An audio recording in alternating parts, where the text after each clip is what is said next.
conference is being recorded. I now hand the conference over to Mr.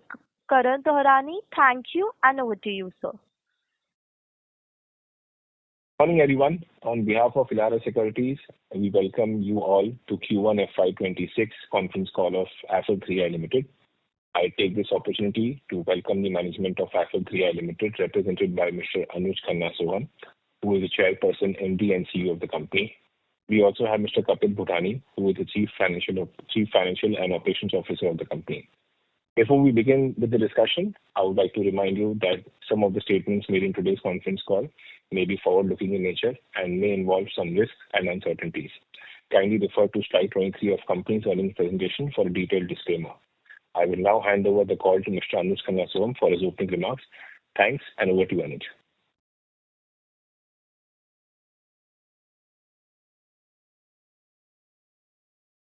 In good health. We started this financial year with the significant launch of our Affle 3i vision and our strategic action plan for the goal to deliver 10x decadal growth. I'm happy to report that in Q1FY26, we exceeded all our performance benchmarks to record our highest ever quarterly revenue, EBITDA, PAT, and consumer conversions. We delivered revenue of rupees 6,207 million, a growth of 19.5% year-on-year. Our focused execution on higher productivity and continuous innovation enabled us to achieve highest ever EBITDA of rupees 1,397 million, at 239 basis points EBITDA margin expansion on a year-on-year basis, and a 33.7% year-on-year growth in our EBITDA. Notably, it marked our fifth consecutive quarter of sequential margin expansion, and it resulted in 37.6% year-on-year growth in our profit before tax from operations excluding other income. We achieved highest ever PAT of rupees 1,055 million, a growth of 21.8% year-on-year. Our CPCU business drove 107 million conversions at a CPCU rate of rupees 58, and we earned CPCU revenue of rupees 6,200 million, an increase of 19.8% year-on-year. This performance stems from our strategic investments in intelligent platform solutions and our ongoing efforts to integrate AI deeply across our operations, augmenting the authentic intelligence of our teams and systems to deliver greater outcomes. We continue to demonstrate strength across all our markets. India and global emerging markets together contributed 72.3% to our revenues and grew by 18.1% year-on-year. The market tailwinds remain intact, affirming our positive outlook for continued growth momentum. Developed markets registered 23.3% year-on-year growth and contributed 27.7% to our revenues. This growth is driven by our deeper customer engagements and local direct sales, resulting in the continued addition of new account logos and a sustained growth trajectory. Our localized operating structure across all key regions will keep us insulated from any direct exposure to online tariff developments or broader macroeconomic uncertainties. Further, with our diversified footprint across markets, verticals, and use cases, we remain naturally hedged. Our overall growth momentum remains strong. We have enhanced our platform capabilities with integration of Optics AI into Affle's unified consumer platform stack, a capability we showcased during our Investors Day in April 2025, and we have begun rolling it out to our premium clients. Optics AI is our advanced Gen AI-powered creative engine that generates hyper-personalized, performance-focused ads, generating contextual experiences in real time. We also achieved a significant milestone by becoming an Apple certified partner, reinforcing our credibility and credentials in delivering privacy-first, ROI-driven growth advertising on iOS. We received a new patent grant in India, marking our 14th patent grant to date, further enhancing our comprehensive tech IP portfolio. The patent, titled Method and System to Detect Advertisement Fraud, augments our fraud detection capabilities across a plurality of connected devices and reinforces our focus on delivering quality user conversions for advertisers globally. This quarter, we have also featured 3 customer-approved case studies in our presentation. The first case study highlights our Optics AI-powered hyper-contextual strategy to maximize conversions for quick commerce in India. The second highlights our privacy-first performance in scaling device ID-less acquisition of iOS users, accelerating financial inclusion across Latin American markets. The third focus is on Gen AI-led vernacular strategy that strengthened brand leadership and significantly boosted first-time purchases for a large omni-channel retail brand in Africa. Affle continues to be recognized as a tech thought leader in the industry. We were ranked among the top 5 tech platforms in the MMA Smarties Business Impact Index across India and Indonesia, as well as we won top honors including 16 awards across various programmatic CTV categories at the CTV Asia Symposium. With conversions-driven solutions, we are shaping the connected digital ecosystem with precision, scale, and intelligence. Our differentiated CPCU model, strong strategic moat, focused localized execution positions us well to exceed the growth expectations in FY 2026. With that, I now hand over the discussion to our CFO, Kapil Bhutani, to discuss the financial review. Thank you, and over to you, Kapil. Thank you, Anuj. Wishing everyone a good day and hope all of you are keeping safe and well. We have commenced financial year 2026 on a strong note, continuing our growth trajectory from previous years. At the outset, I would like to take you through our key performance metrics on a consolidated basis. We delivered year-on-year growth of 19.5% in our revenue from operations, 33.7% growth in our EBITDA, and 37.6% growth in our profit before tax from operations excluding other income. This was driven by broad-based momentum across industry verticals in both India and international markets. We concluded Q1 financial year 2026 at a consolidated revenue of 6,207 million, surpassing our robust Q4 top line by 3.1% sequentially. On a standalone basis, India revenue grew by 21.9% year-on-year and 6.1% quarter-on-quarter. While on adjusted basis, our India revenue increased by 18.6% year-on-year and 7.2% quarter-on-quarter. This performance reaffirms the sustained demand of our platform offerings and our ability to deliver at scale while maintaining a prudent operational discipline. India and emerging markets together contributed 72.3%, while developed markets contributed 27.7% of our revenues during the quarter. We continue to enhance productivity by scaling our platform operations and strengthening our intelligent automation capabilities. These initiatives, combined with sustainable revenue growth, have significantly strengthened our operating fundamentals. As a result, we posted EBITDA of 1,397 million, an increase of 33.7% year-on-year and 4.3% sequentially. We achieved an EBITDA margin of 22.5%, representing a strong 239 basis point expansion over Q1 last year. Coming to OPEX, our inventory and data costs stood at 30.9% of our revenue from operations. This was broadly in line with our previous quarters, while we continued our platform calibrations on premium inventories and deeper ecosystem-level partnerships. Our employee cost increased by 4.4% sequentially on account of annual release of appraisals and bonuses in few geographies, while year-on-year growth was marginal at 3.8%, driven by efficient integrated team strategies and adoption of AI-supported workflows.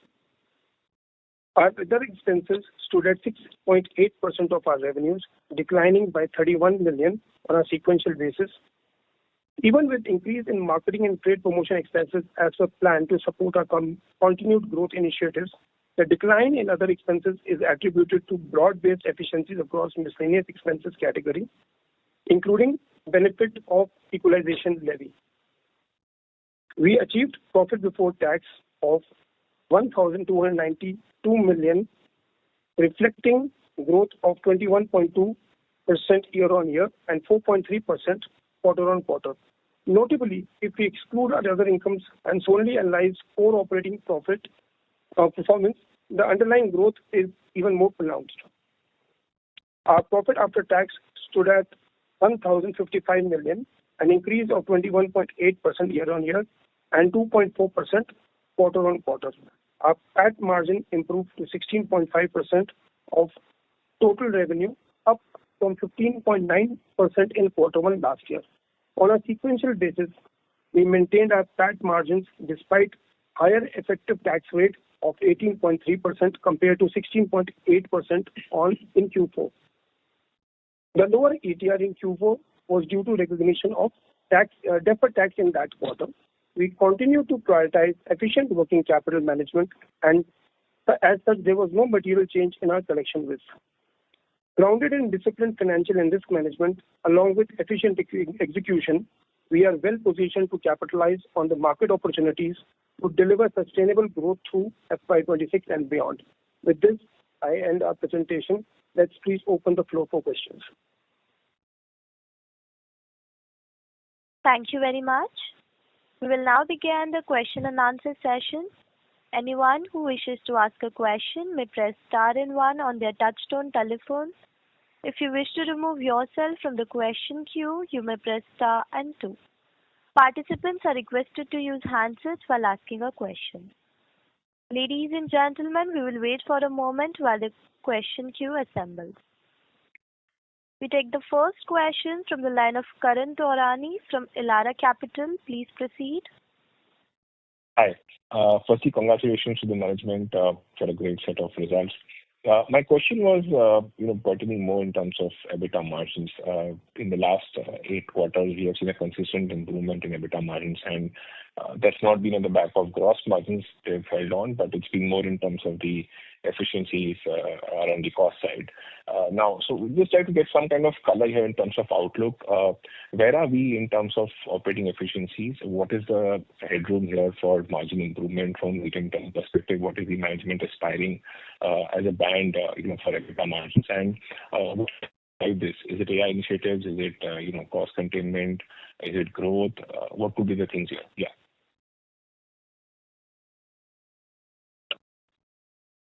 Thanks for your question. We have already provided, the medium to long-term goal of achieving, or medium-term goal to achieve around 23% EBITDA margin, and we are clearly inching towards that. On a quarter-on-quarter basis, as you already mentioned, over the last several quarters, we have seen margin expansion. And I think it is an overall, efficiency that we are seeing in the organization across different markets and geographies. As I mentioned, our structure is very, very localized on how we are executing in different markets. And there is a very heavy and clear mandate that every single employee in the company has to be upgraded, in terms of the authentic intelligence, where there has to be a day in, day out adoption of AI across all functions and roles in the organization, starting from me to the top management. Everybody is leading here by example, and we are absolutely driving greater productivity. For those of you who have attended our Investors Day, which was in early April, we showcased some of those capabilities, not only how we are impacting consumer experiences with AI. Some of that we have covered today also in the earnings call with Optics AI, to how we are looking at driving greater efficiencies for the advertisers as another stakeholder, and how we are driving efficiencies internally for all employees in the company using AI across the board. So you would see margin expansion happening on all of those accounts across the 3 stakeholders, where we are making AI becoming a very, very effective tool for us. Also expanding the strategic moat of the organization, in terms of how we are keeping ourselves future ready with our product innovations and so on. I think this is an area which is definitely adding to our competitive moat, and you would see that trickling down to the margins consistently going forward. Got it. Thank you. That's it from my side. Thank you. The next question is from the line of Anmol Garg from DAM Capital. Please proceed. Yeah, hi. Thanks for the opportunity and congratulations on good set of numbers. Couple of questions. Firstly, wanted to understand if currently we are charging for optics AI or it will act as a complementary product to win more volumes from new and the existing customers. Okay, so on your first question, our response is that we have an integrated consumer platform stack. As we go into the market, we call it the unified consumer platform stack. And Optics AI as a advanced Gen AI powered creative engine is already actively deeply integrated within that stack. Now, how we charge our customers is for conversions. We're driving conversions for them. And I think the business model of CPCU conversion-led business model is staying intact. So what we're seeing is that these capabilities are essentially enhancing Apple's platform's capability to deliver hyper-personal, hyper-contextual experiences to the consumers, thus driving better conversions for the advertisers, whether in terms of volumes or in better commanding better pricing, or getting higher lifetime value users to get converted, and therefore effectively achieving both in terms of higher volumes of conversions as well as incremental pricing. As you would see, the CPCU pricing has been constantly inching up. Now we had the aggregate price of 58 rupees for all the 107 million conversions that we achieved in the last quarter. And all of this is part of keeping our platforms future ready and enhancing our competitive moat in the market. So as our volume of business is growing, our pricing is also inching upwards, and I think this is the sign of quality platform defining and shaping the digital ecosystem. Yeah. Understood. Thanks for this, Anuj. And secondly, wanted to understand that how should we think about the margins currently in both India and developed markets? Would be great if you can give a breakup of that. And secondly, currently, what is the percentage of R&D expenses within our cost in the P&L right now? Appreciate that. Maybe I'll get Kapil to take this question for us. Kapil, over to you. So, coming on your question on the margins, we don't break down the margins on geographies as a target. We have a broad-based target guidelines to our BU heads, business unit heads, to attain a certain margin profile. And we see that our sustained margin is coming from all geographies. Coming on to the questions of the R&D, we don't call it R&D, we call it development expense. It is in line with the previous quarter. It's hovering around 4 million for this quarter also. And there is no significant increase expected. Right, Kapil. Kapil, just wanted to understand that how should we think about the levers going ahead on the margins, whether the margin expansion that we are talking about going ahead, would it come from India or developed markets, or it would be more of the operating leverage in the overall business? So I mentioned in my previous answer, we are looking for broad-based margin expansions across all business units. All business units have their own EBITDA targets, and there's no particular preference that, okay, we should aim for margin expansion from particular geography. We, as an organization, are wired to get operational efficiencies from each business unit, whether it is in India or whether it is developed unit markets or whether it is A platform or B platform. So our focus is broad-based margin expansion, not any particular geography or particular vertical or particular platform. Understood. And Anuj, one last question that for this FY26, should we expect growth to be above 20% like we have guided earlier?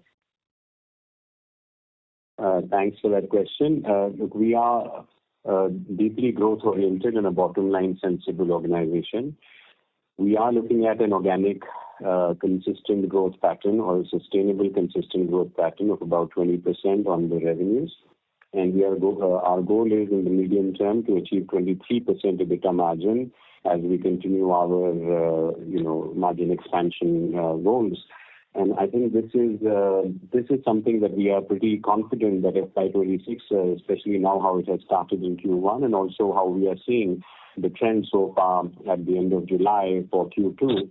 I think we are on a good track right now. The overall confidence that we are deriving from this is, see, when we started this quarter of this financial year, none of us would have predicted that there would be a war situation in India. None of us could have predicted the escalations in the Middle East that happened. Some of us could have predicted some tariff-related, concerns at macroeconomic level.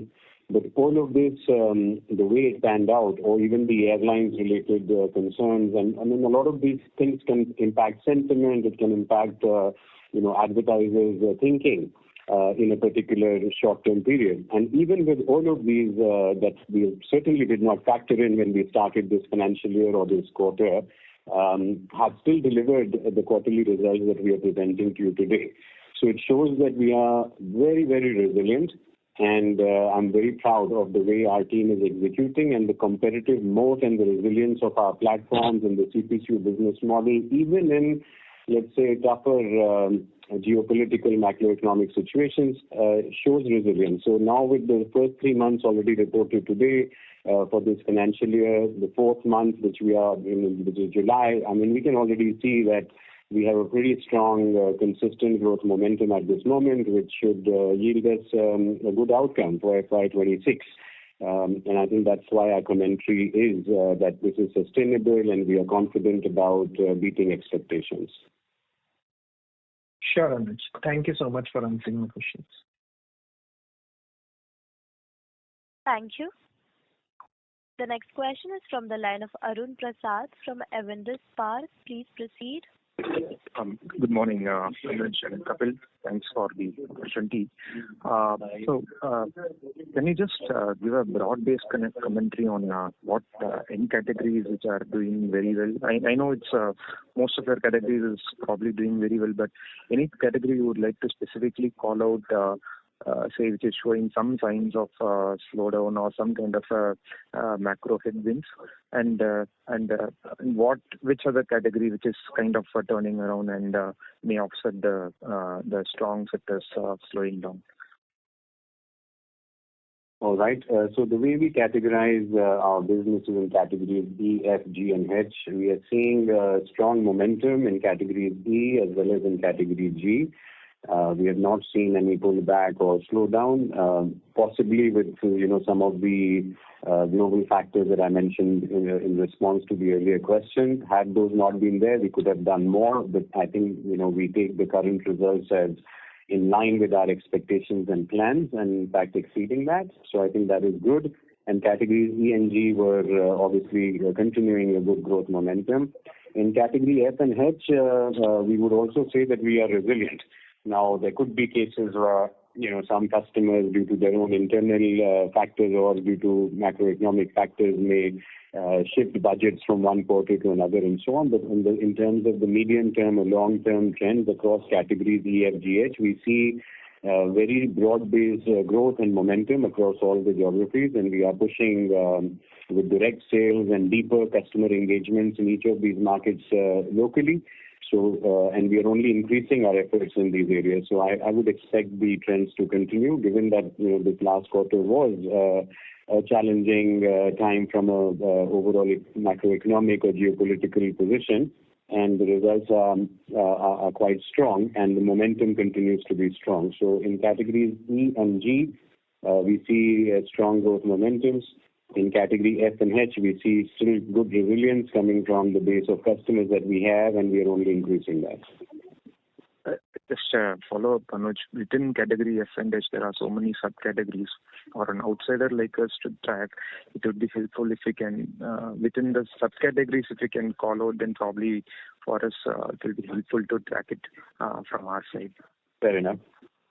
So when I talk about category F, in terms of resilience, in fintech, for example, it's a sensitive category where, people will delay decisions to maybe do some investments or delay some decisions to take some loans or so on and so forth. So I think fintech is a category where we were positive about the resilience that we saw.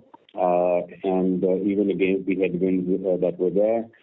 Similarly, healthcare, hospitality also we saw, hospitality, travel and transport. I mean, in all of these situations when there is war, I mean, airports are shut, travel, airlines are changing plans. Even with all of that, I think we have seen good resilience because we are naturally hedged in terms of covering ourselves across different geographies or different use cases, and we are able to make sure that whatever budgets are available in fintech, hospitality, they should prioritize going to us because we are a conversions-led platform. So we are resilient in these categories, which are, let's say, the categories one could have said were more vulnerable in these times, but even in this quarter, we were resilient in them. Understood. My second question is on the margins. I think we heard you and Kapil articulating about the margins. Just if I have to zoom out and think ahead a little bit.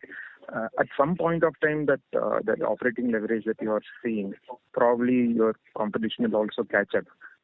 So do you see any risk to the gross margin itself? Because all of this operating leverage, people having, the industry having slightly higher margins at EBITDA, at some point of time, this will reflect in the CPI rates bid by the customers and CPM rates and all those things. So should we trade with the caution that probably the gross margin can contract, which will offset the operating leverage at the EBITDA margin level? Is it the right way to think from a, say, fairly 3-4 years period of time? Not yet the right way to think. Maybe since you talked about zooming out, let me help you to have a visualization of how zooming out would look in our case, in our industry. On one side of zoom out is the advertisers. On the other side of the ecosystem is the consumers. Now, let's look at the consumers. All of us are spending increasingly more time on our devices, and especially with AI, Gen AI, it's only the dependency on our digital devices and users for all kinds of things is only increasing. Therefore, the time spent on the devices and screen time is increasing disproportionately. Consumers across the world are becoming more and more comfortable transacting online, and the average value of those transactions is also going up. Consequently, the advertisers, when they are spending their money, and specifically in our business model, which is a conversion-led business model, it's not a cost-plus pricing model, right? It's a conversion-led business model. What the advertisers are saying is the average lifetime value of a digital consumer is actually going up because there is more volumes of conversions, and the average value of those conversions is also going up because the consumption digitally and the transactions digitally are actually increasing, and the comfort is increasing with the consumers. When we look at emerging markets like India or let's say Latin America or even Middle East Africa or Southeast Asian emerging markets and so on, we are seeing a lot more consumers coming online still. There are still millions of hundreds of millions of more people coming online, and the ones that are already online, they're actually or are spending well. Their comfort is increasing and they're actually going for higher value transactions also online. So the advertiser is seeing a higher value user coming to them. Consequently, the willingness to pay at a CPCU price rate is already seen in our trend lines, right? The CPCU price is going up. So when you zoom out and you want to look at it this way, then see, will people do more conversions online? The answer is yes. Will the average value of those consumer transactions also go up? The answer is yes. So therefore, our ability to price it effectively with the advertiser also goes up, and therefore we should be able to defend that for many years forward. This is how we look at it. Okay, I largely understood, but just one follow-up on this topic. Now with the operating leverage playing out, is there any sensitivity to the growth? I mean, now can we sacrifice some margins and deliver higher growth, or it is right now decoupled at this point of time? Well, the answer is if we were to, let's say, decide to compromise on pricing or margins and go for higher revenue growth, we can certainly do that. We could have done it all along in the last 5 to 10 years. And what is stopping that is the DNA of our organization. Our organization across a decade plus more since inception till now is wired for across the board for bottom line sensible quality revenue based growth and expansion. There are so many scenarios where we reject customers' revenue. A sales team would go out and say, we have this campaign, can we run it? Our team would look at it and say, well, this is not likely to deliver or will not have the right kind of margin performance. So it's not the kind of quality of revenue that we see. This campaign is a one-off, will go off. So investing time or our algorithms learning and optimizing those campaigns may not be worth it. And therefore, we do say no to revenue if we don't see it as a high-quality revenue and if we don't see it as contributing margins. Now, will this philosophy change in the organization? I doubt so very much. And why should we change it? There is enough quality revenue to pick, which is going to help us to get to the 23% EBITDA while delivering 20% organic growth overall. So there is no reason for us to compromise our pricing or to dilute the strength of our DNA, which is rare to find in digital businesses, by the way, where a company is so bottom line sensitive and so conservative on its balance sheet as well. And we will continue to be like that. Very helpful, Anuj. Thank you. All the best. Thank you. The next question is from the line of Vijit Jain from Citi. Please proceed. Yeah, hi. Thanks for the opportunity and congratulations on a good set of numbers. My first question is, you mentioned you became Apple certified partner this quarter. If you can talk about, how that exactly impacts your ability to win new business, and are there, particular categories within EFGH where it is especially useful? If you could elaborate on that, that's my first question. I think Affle's track record as a company that has been in this business for over 20 years now and constantly future ready, bringing innovations is very, very stellar. And the track record is very strong. When we are one of the 4 certified partners globally listed on Apple's website, and we all know that Apple is very careful on who they partner with, who they promote, who they kind of see as their partner, it enhances the trust and the credibility quotient for our advertisers globally. It enhances the pride and the spirit of the employees, saying that, this is, great organization. We are already fundamentally there. It's not that the certification is changing us. It is just another credential that is validating who we already are.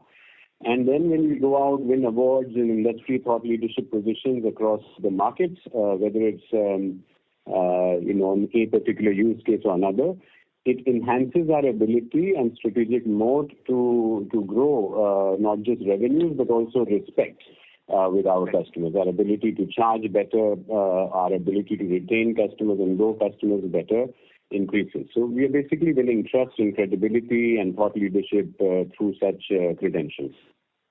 Got it. Thanks, Anuj. Anuj, my second question is, if I look at, both Google and Facebook are massively investing, in their Gen AI infrastructure.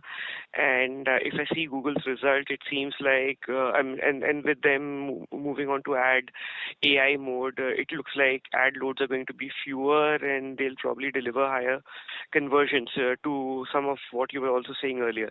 So my question is, for you, will ads served by you on Google and Facebook going to, you think, generally rise, given these companies clearly have a leadership in Gen AI on a global scale, right? How do you think about that? See, when an advertiser spends their budget, just like when, let's say, your investment fund looks at investing, similarly, advertisers are seeing that they have a budget that they need to invest in the advertising channels in a particular financial year.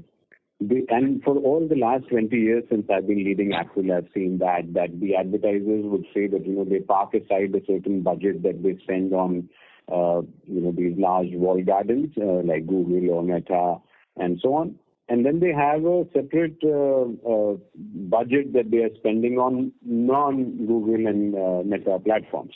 Now, so I think the competitive dynamics in the market, I mean, so far I have not been asked the question that, hey, why should I run the campaign on Affle when I can maybe run it on Google or Meta? So I think that's not a question the advertisers ask of us. So as far as our continued growth trajectory is concerned, think of it as a parallel sort of growth trajectory, and the non-Google and the non-Meta advertising budgets are increasing at least at par or if not faster for the non-Google, non-Facebook part of the ecosystem.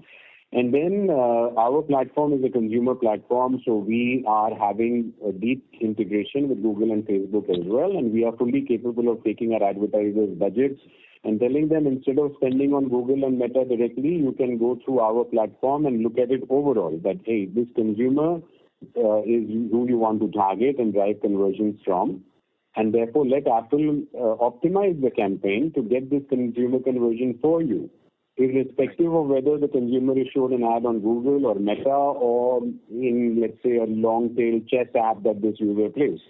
So for an advertiser, it makes a lot of sense to consider that, and increasingly we are seeing scenarios where we are able to win some of those budgets, and Google and Meta don't mind that because we are essentially channeling it on their platform. So they are seeing it as an integrated partner with them.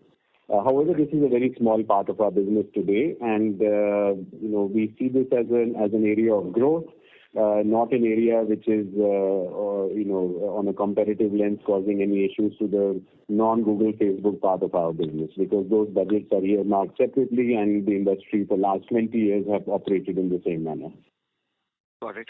My last question, so, your DM market outlook, I guess with all the, trade deals happening at the start of the quarter, obviously there would have been a lot of uncertainty, and you've talked about India business also having a lot of headwinds in the quarter in general, right? But with that, I can see the India and EM market has actually accelerated in growth in the quarter versus the last few quarters when it had decelerated to 16%. You have 18 now. So in general, would you say both these engines, DM market as a separate engine and EM and India market as a separate engine, are looking up from here? Both of them? Yes. At the moment, I would say our confidence has obviously grown because even with all the geopolitical, macroeconomic headwinds, we achieved what we achieved in this quarter. And, at the start of the quarter, one could not have predicted all of these headwinds and the way they shaped up. So definitely, we are very confident. And I think the results are, one thing is the results, but I think it's the on-ground momentum that we see and the spirit within the team and the pipeline. All of those indicators continue to be very, very strong and resilient across all markets. Got it. Thank you so much, Anuj. Those are my questions. Thank you. Thank you. The next question is from the line of Rahul Jain from Dolat Capital. Please proceed. Yeah, hi. Thanks for the opportunity. Most of it has been answered. Just a bit more color, if you could share, Anuj, in terms of the developed market thought process. You, of course, highlighted some of the uncertainty part, but how we need to see this annual growth. Will it be more skewed toward developing market meaningfully versus the way it was in the previous year where it was developed market led? I would think that, the 20% organic growth on revenue with a 23% EBITDA margin, midterm goal is a very realistic, achievable position from where we see and assess the market situation and the momentum at this moment. And in terms of developed markets, again, we are covering multiple verticals, many advertisers in those verticals, and our base is still small. The addressable market is large. So we are able to achieve our goals, whether from new budgets from new customers or from new budgets from existing customers, or taking, competitive budgets from existing competitors to our advantage. I mean, all of these levers are at play, and we are very, very competitive in terms of winning the business that we need to win. So given that the base is small, our competitive moat and differentiation in what we bring to the market is very evident, and the credentials that we carry, we believe that we will be able to achieve our goals in developed markets in particular, as well as in emerging markets. We are continuing to see positive momentum. So getting to 20% overall is very defensible for this financial year. That's how we look at it. Thanks for the color. And lastly, for Kapil, there was some saving that we have drawn on the other expenses side. Can you share if these things are sustainable, or there was some element of savings specific to this quarter? So some part of the saving is long-term due to equalization levy, and certain discretionary expenses savings might go up and down. But yes, largely we will be in line with what we are doing in this quarter. Yes. So the one part of the saving is sustainable because of the equalization levy. And any increase in annual investment on platforms we might see in FY26 and the run rate, if you could share? We in our last call mentioned that we'll be not increasing our capital outlay on the platform development expenses till we have an inorganic acquisition. But for organic platforms at the moment, we don't expect additional outlay of budget as compared to last year. Thank you. Thank you. The next question is from the line of Swapnil Potdukhe from JM Financial. Please proceed. Hi everyone. Thanks for the opportunity. I had a couple of questions. The first question is on the market environment currently in India. The reason I'm asking this question is it seems that Trade Desk seems to have become quite a bit more active of late. What I hear is they've hired few senior management people. They also seem to have onboarded one of the leading quick commerce players as their client, and the same quick commerce player was earlier working with us. So from that perspective, I just wanted to understand how things are for you in India currently. Thanks for that question. Look, when the market is attractive, and India is in a big attractive market, and the fact that we are doing well here, it will certainly attract some of the global competitors here as well. Having said that, I think our competitive moat in India is coming from multiple dimensions. One, we are present across verticals. Two, our engagement is deeper with our customers. We have direct customers. You have noted that we give the stat 75% of our revenues overall is direct customers. If you look at the Trade Desk reports, not just perhaps in India, but globally, their business is very agency-led. I think 80% of their business or more comes from ad agencies and working. So there is a difference there. And third, being on the CPCU model, we have deeper integrations with our customers and deeper data integrations, first-party data integrations with our customers. And all of these insights for the India market have been honed and built into our platform over many, many years. And the people that we have in India, our best people are fronting the business functions in India, whereas for somebody like a Trade Desk, clearly their R&D and data science teams or the AI teams are not building models or shifting models for India or emerging markets. It is a very small part of their business. So their tech moat versus ours, I would believe it will be weaker for them. Obviously, they're not putting their best people to come and fight against our people in India in a competitive sense. So they have hired some people, but I would think that that's just something that they need to do to tell their public market investors in the US that they are expanding to India. But I mean, really, in terms of competitive moat, I feel very confident that, okay, if we have to go and compete with Trade Desk in any direct customer engagement, chances are that, we will be very, very successful in more cases than not. There could be cases where they would win, but the market is large enough for us to compete well and to achieve our goals. I don't think we should be too worried about it. And finally, I think the unit economics of working in India are harsh. And for a trade desk to make this into a profitable market, I would be, very happy to challenge them on that. So they are putting a tick box at the moment to say, yeah, we are in India, we're doing something in India.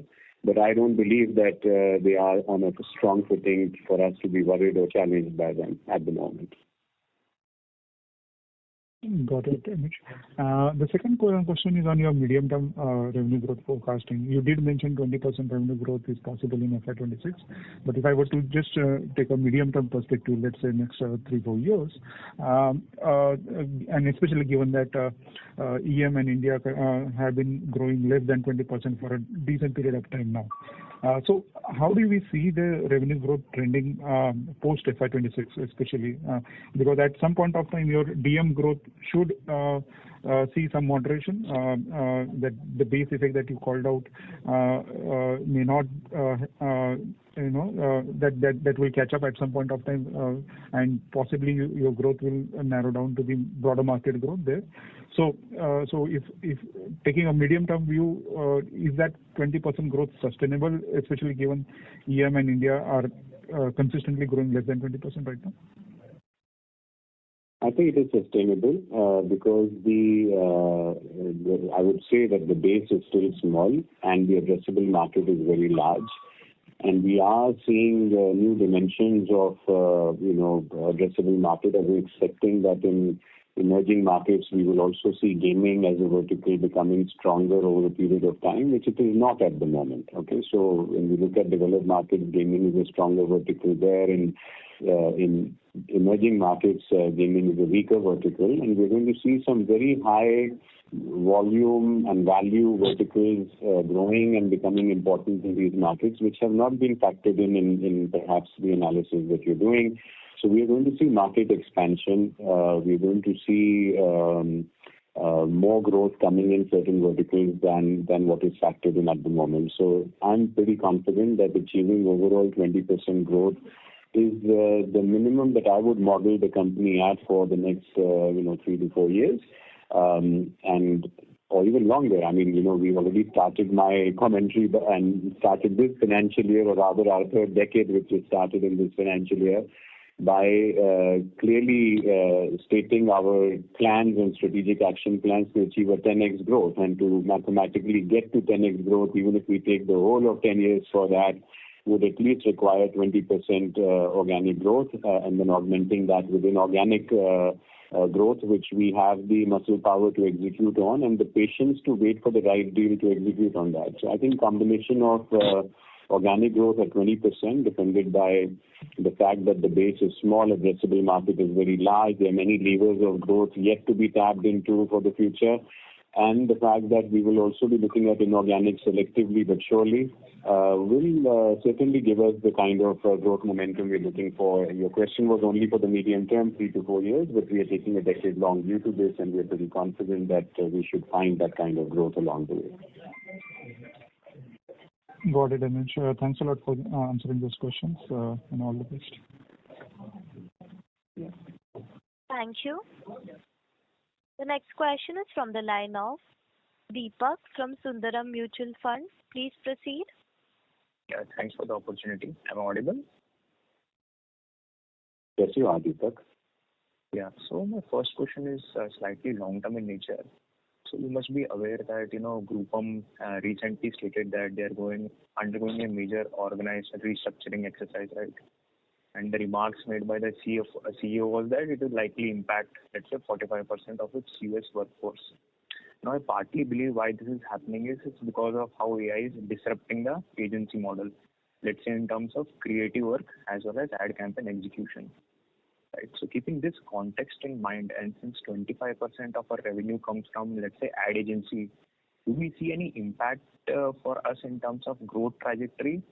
Or is it that I should read like this, that our share of campaign budgets, which we get through ad agencies of advertiser, stays intact, and in future that our direct customer revenue mix will likely go up with increasing wallet share from their budget to us because of all this disruption which is happening in this agency model? Deepak, did I just hear you say that the agencies contribute to 75% of the revenue? Did you say 75% or did you say 25? 25%. Correct. Yeah. So I think first of all, whether it is an advertiser that comes and contracts directly with us, or whether it is an advertiser who comes and contracts with us through their agency, for example, it could be any of the big agency groups or otherwise, we always ensure that we have direct, deep relationship with the end advertiser. Okay? And so our teams, our engagement, or let's say the tech integrations that we do for getting the conversion data points and so on with the advertisers has to be directly with them. Our tech integration will always, the endpoint integration will be with the end advertiser, right? So we see the agency groups as an important partner because they play in the same ecosystem. So having them as an important partner, as a friend is important. We are never going to influence an advertiser and say, hey, just don't go to that agency, come to us directly. No. So we do respect to the channel. But if the channel by itself is right sizing, restructuring, or having any relevance issue with a particular customer, that customer will not stop spending on digital advertising. And hopefully if they were to say that, okay, they don't want to work with an agency or they want to go direct, and they approach us or the conversation leads